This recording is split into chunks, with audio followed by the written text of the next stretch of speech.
Hola, aquí estamos en el programa sobre libros de la Universidad de la Frontera y hoy vamos a conversar, a hablar sobre poetas latinoamericanas.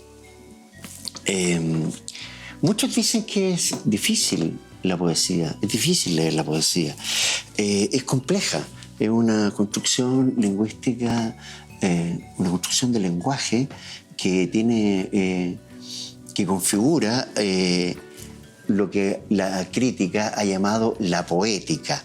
¿Qué es la poética? La poética es lo que el autor o la autora, el autor quiere decir, lo que configura, lo que construye sus textos. Todos los autores, todas las autoras tienen obsesiones. Gabriela Mistral, la disyunción, la separación, la angustia entre uno y otro, y ella siempre, su poesía está al medio. Gabriela Mistral, junto a un enorme misticismo, hay una fuerte presencia del cuerpo y ella siempre está entre la duda. Eso configura uno de los motivos de la poética de la Mistral. También la preocupación por los niños, la preocupación por los desamparados.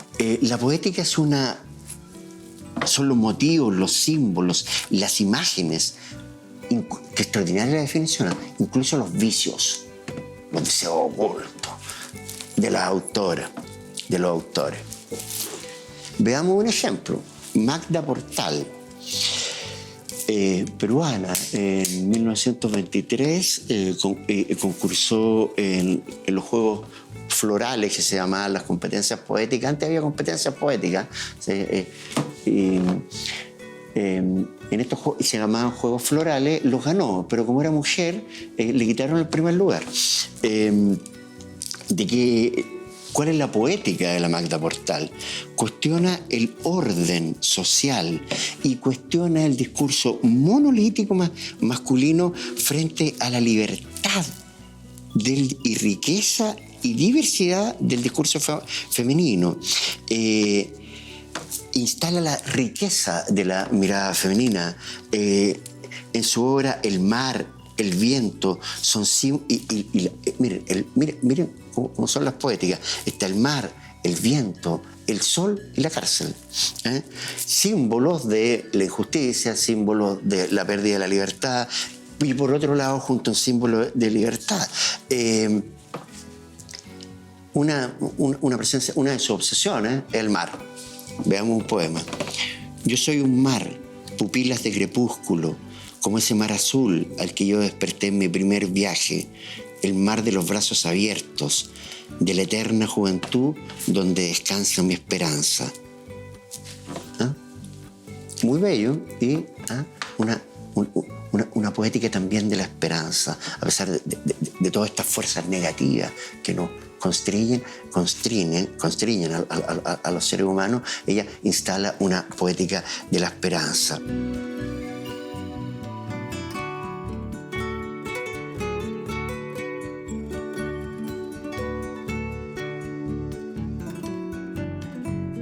De la misma época, principios de los años del siglo XX, está la poeta modernista uruguaya Delmira Agostini, caracterizada. Su poética tiene dos momentos, o sea, su forma de escribir tiene dos momentos. Un primero que es muy propio del modernismo. No sé si ustedes vieron, hicimos un programa sobre el modernismo, sobre Rubén Darío, y qué hace el modernismo, un retorno a las fuentes griegas, un gesto extraordinario, Rubén Darío, que imagínense, desde Latinoamérica, desde Nicaragua, él retorna a las imágenes griegas de las estatuas. El símbolo es el cisne, como el animal o el pájaro perfecto, grácil. En los primeros poemas de Agostini está el mármol, los cisnes, pero luego transforma, en su poética, transforma esta imagen y se abandona y desarrolla un devenir, un viaje por el deseo, un deseo erótico. Esto provocó el desconcierto de los contemporáneos. Veamos ejemplos, porque hay que ver ejemplos para leer la poesía, para entender estas cosas. Típico del modernismo. Un poema. Eres el cisne de sin par belleza que surca el lodo sin manchar su pluma. O el vampiro. Dentro del modernismo hay una fuerte tendencia hacia el terror. Hay un cuento de Rubén Darío extraordinario que se llama Tanatopia. Si lo puedes leer, léalo. El mundo del terror, el mundo oscuro, el mundo de los fantasmas. Eso también está en la de Elmira Agostini. Eres el regazo de la tarde triste, vampiro. Bajaron y callaste, oí pasar la muerte. Tu herida mordí en ella. Tu corazón herido mortalmente de un mal sin nombre y de 1000 bocas de mi sed maldita. Extraordinaria, ¿eh? Un poema sobre un vampiro. Esa es la primera parte, la modernista. ¿Qué estamos haciendo para que se entienda este asunto? Estoy tratando de mostrar una forma de entender y leer la poesía. Yo creo que el método es simple, basta con conocer la biografía del autor, del Elmira Agostini, uruguaya, a principios de los años 20, modernista, una escritura caracterizada en primer tiempo por los símbolos propios del modernismo, después por la irrupción del deseo, y con eso ya uno puede empezar a leer. Veamos la parte del deseo. Amor, la noche estaba trágica y sollozante, cuando tu llave de oro cantó en mi cerradura. Luego abrí la puerta y la sombra delante recibió tu forma de mancha y luz y de blancura. Bebieron en mi copa tus labios de frescura. Me encantó tu descaro y adoré tu locura. Poema fuertemente erótico. Por supuesto que le agarró las críticas de sus contemporáneos. Vemos dos poéticas similares. Una que hace hincapié en instalar una mirada distinta a la mirada dominante en Occidente, que es la mirada del machismo acendrado, instalar otra mirada, una relación con la naturaleza, etc. Después Agostini con la instalación escandalosa del deseo, el mayor escándalo del deseo. El cuerpo es lo siempre silenciado en nuestra cultura, el deseo oscurecido. Y eso a pesar que somos animales deseantes, igual que todos los animales, como dice Deleuze. Veamos otra poética de otra autora latinoamericana maravillosa, que es Alfonsina Storni. Un crítico que dice de la poética de Storni. La obra de Storni es una defensa de la libertad artística e individual. Su obra trabaja contra lo masculino. Sus letras muestran una poeta del amor, luchadora por la igualdad femenina. Pero esto es súper importante, no se lo ubica en el feminismo radical, y también su poesía está marcada por una fuerte carga erótica. Siempre buscó la igualdad entre el hombre y la mujer. Pero como le digo, no un feminismo radical, sino la búsqueda del encuentro, que es lo más importante, la fraternidad. Como les decía, un discurso de la fraternidad, no de la exclusión del otro. Aquí tenemos un poema, Tú me quieres blanca, de Alfonsina Storni. Tú me quieres alba, me quieres de nácar, que sea azucena, sobre todo casta. Esto es típico, que las mujeres se casen de blanco y sean castas y puras. No. Que ni un rayo de luna me haya y ni una margarita. Me quieres nívea, me quieres alba. Pero tú tuviste todas las copas en la mano, estuviste en todos los banquetes, dejaste la carne adorando a Baco, tú en los jardines del engaño te vestiste de rojo, tú que el esqueleto conservas intacto, a mí me pretendes blanca. Extraordinaria, ¿eh? ¿Y qué le dice al hombre? Miren qué extraordinario. Huye hacia los bosques, vete a la montaña, límpiate la boca, vive en cabañas, toca la tierra con tus manos, alimenta el cuerpo, bebe de las rocas, renueva tejidos, con salitre y agua, habla con los pájaros, levántate al agua, levántate al alba. Para que vean la relación, Magda Portal dice que dentro de la mirada femenina está el encuentro maravilloso con la naturaleza, la unión con la naturaleza. Y eso le está diciendo al hombre, tanto que me quieres blanca, ya, pero si me quieres blanca, tú primero anda a eso, desciende hacia el cuerpo. Cuando haya puesto en ellas el alma, entonces, buen hombre, preténdeme blanca, preténdeme casta. Extraordinario, ¿no? Si avanzamos un poco en el tiempo, llegamos a Alejandra Pizarnik. Nació en 1933-31, murió en 1972. Poeta, ensayista, traductora, vivió en París, tradujo a Antonin Artaud, un autor extraordinario. Artaud es de una complejidad similar a Nietzsche. Hay textos de filosofía que hablan entre las relaciones de Artaud y Nietzsche. El rock argentino lo comprendió muy bien. Se pueden escuchar Pescado Rabioso de Alberto Spinetta. Ahí está esta onda tan extraña de Artaud. Ahí está metida la Pizarnik. Autora de una poesía muy compleja. Para ella, según un crítico español, Juan Antonio Fernández, trabaja fundamentalmente con las palabras. Hemos dicho palabras para despertar muertos, palabras donde podamos sentarnos.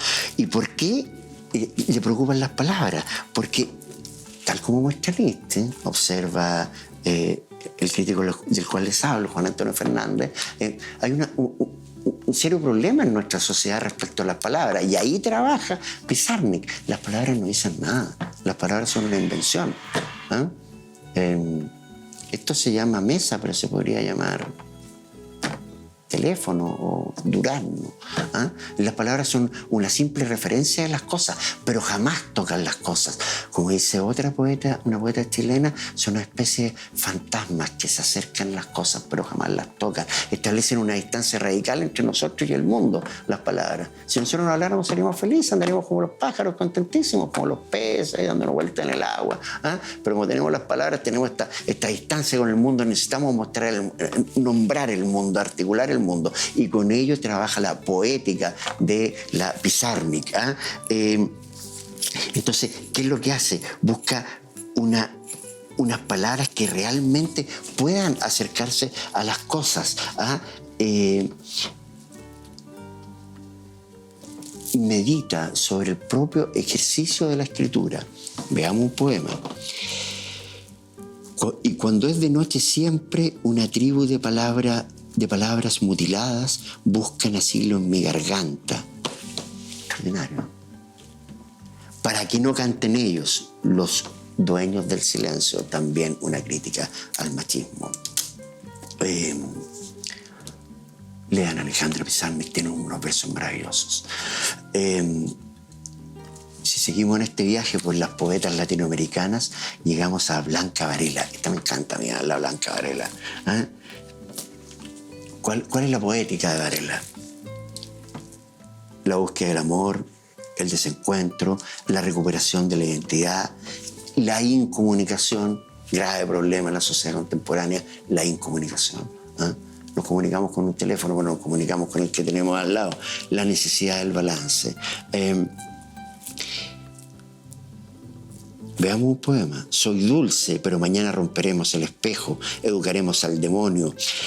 Escuchen al caballo, matemos al apóstol y amémonos con la boca abierta, estudiando al pingüino, muy lejos del tormento y del cielo colosal e inflexible. También una poética del deseo. Amémonos con la boca abierta, tan jóvenes. Evidentemente, la instalación del deseo también le acarreó la condena a Blanca Varela. Hemos visto algunas poetas latinoamericanas que se caracterizan ¿por qué?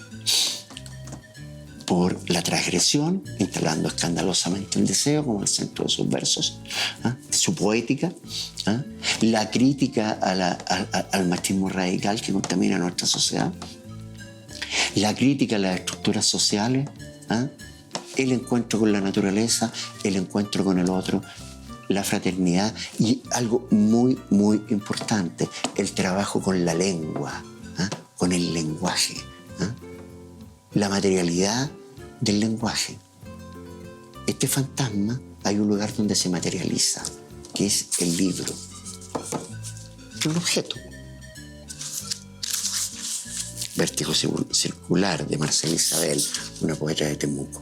Es un objeto que uno puede transportar, andar trayendo, etc. Y en este objeto hay unas manchitas, y esas manchitas son palabras. Esa es la materialidad del lenguaje. La poesía trabaja con la materialidad del lenguaje. Y por eso también tiene tanta fuerza. Recuerden que el poder está en el discurso. Y estos son discursos contrarios al poder. Siempre la resistencia. A mí me da risa esto, los que alían contra el canon, ¿no? Hemos visto puras poetas canónicas, tremendamente transgresivas. El canon no es algo que haya inventado el poder, ni la gente con plata, ni la burguesía, ni los académicos universitarios comunes. No, el canon es lo que los lectores han preferido y destacan. Hasta el día de hoy seguimos leyendo a Delmira Agostini, a Alejandra Pizarnik, cada día más. Pero ¿qué pasó? Este es el problema.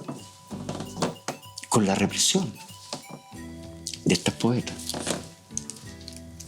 Alejandra Pizarnik se sumió en un pozo negro, depresivo, al punto que alguna vez escribió: Alejandra, Alejandra, debajo estoy yo, Alejandra. ¿Cuántas veces callamos por temor? ¿Cuántas veces las mujeres callan por temor hasta el día de hoy? Pero las poetas insisten. Blanca Varela lo dice con todas sus letras: el poema es mi cuerpo, esto es la poesía, la carne fatigada, el sueño del sol atravesando desiertos. Para el caso de Alfonsina Storni, contemporánea de Pizarnik, esos desiertos fueron las arenas del Mar del Plata. ¿Por qué? Porque Storni, otra poeta extraordinaria, Gabriela Mistral, una vez la fue a ver y contaba que antes de ir a verla le dijeron: oye, pero esa mujer es terrible, incluso es fea. Imagínense. Gabriela Mistral escribió unas páginas maravillosas sobre ella, fue publicado en el diario El Mercurio en los años 40. Dice que Storni era una mujer luminosa. Cruzó la arena del desierto. ¿Por qué? Porque tenía cáncer. Y se internó en el mar. Hay una canción preciosa, es Alfonsina del Mar. Y el mar, de la Mercedes Sosa. Por la blanda arena que le ama el mar, su pequeña huella no vuelve más. Un sendero solo de silencio llegó. ¿Qué pasó con Delmira Agostini? Fue asesinada por su ex marido a la edad de 28 años. Por toda esta escritura del deseo y la transgresión y los escándalos, este hombre se sintió profundamente tocado cuando ya no Delmira Agostini no le da pelota, pero él fue y la mató. Alejandra Pizarnik tomó una sobredosis de Seconal, se suicidó. Blanca Varela estuvo cada vez más sola. Vidas trágicas. ¿Por qué? Simplemente por resistir al poder. Extraordinario. Y todo esto lo hizo una poeta chilena extraordinaria, Teresa Bills Montt. Murió sola en un hospital, abandonada por todos. Y nos dejó estos versos temibles. Soy Teresa Bills Montt, y aunque nací 100 años antes que tú, mi vida no fue muy distinta a la tuya. También tuve el privilegio de ser mujer. Es difícil ser mujer en este mundo. Me reprimieron, pero no pudieron conmigo.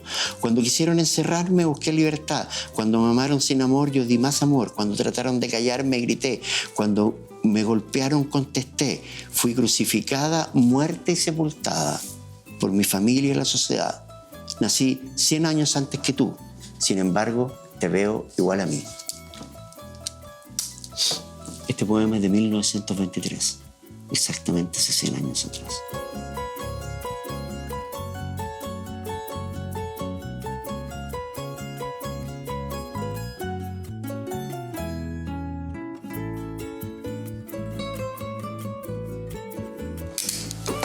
Hemos intentado desarrollar una lectura de unas maravillosas poetas latinoamericanas, fundándonos en algunos de sus rasgos biográficos y su poética. Es decir, cuál es el sentido que tenía para ellas escribir, porque siempre un autor tiene un sentido para escribir, una idea una idea de lo que quiere transmitir. Pero esa idea, recuerden, por favor, está ante todo dicho de una manera artística, porque la literatura es un arte. Y siempre va a ser comprometido. El arte siempre va a ser comprometido. Ahora, ¿qué que el arte sea comprometido? ¿Ah? No, si el arte siempre es comprometido. Ustedes han visto extraordinarias poetas profundamente comprometidas. Extraordinariamente comprometidas. Con ellas, con la mujer, con la sociedad, con el mundo, con la naturaleza. ¿Ah? ¿Y para qué? ¿De qué se trata este ejercicio de hoy? Se trata de aproximarnos a la lectura poética, a leer poesía. No es tan difícil, como les decía al principio. ¿Qué hay que hacer? Biografía, conocer más o menos de qué habla el poeta, la poeta, y ahí empezar a leer sus versos. Cuando encuentren una palabra que no entiendan, búsquenla en el diccionario, en la RAE, basta y sobra. Busquen las palabras que no entienden y con ello basta y sobra, porque antes que nada la lectura es un placer. Veamos lo que dice el filósofo Maurice Blanchot. Leer, en el sentido de la lectura literaria, ni siquiera es un puro movimiento de comprensión. Leer se sitúa más allá de la comprensión.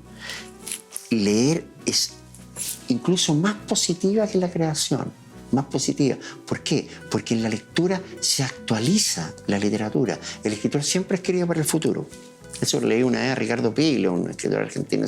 ¿Y por qué? Porque el futuro. Sí, porque en el futuro están los lectores. Y los lectores serán los que completen la obra. La obra no existe sin el lector. No existe.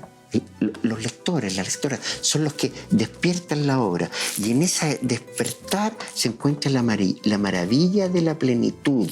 ¿Ah? La certeza de la culminación, la revelación de la obra.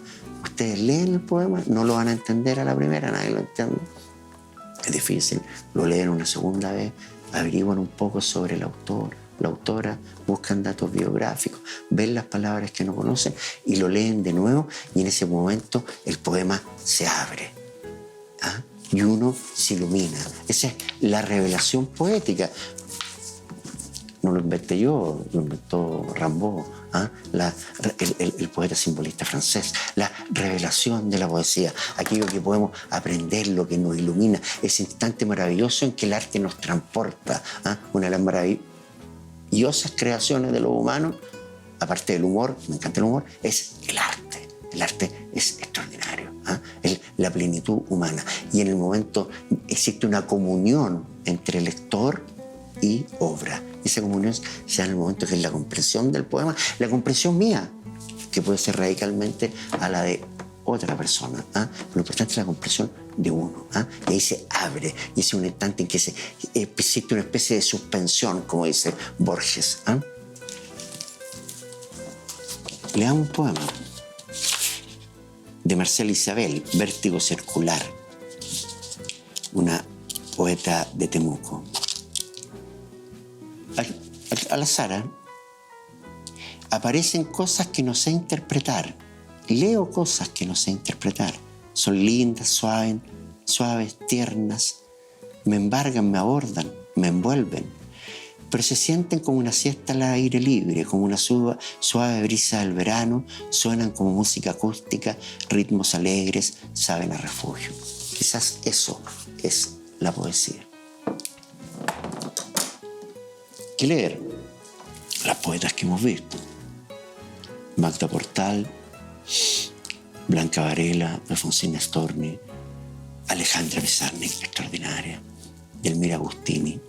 Ustedes ponen el nombre de la poeta en Google, en el buscador, y al lado ponen poemas e inmediatamente van a aparecer una serie de poemas, y también va a aparecer la biografía, generalmente de Wikipedia.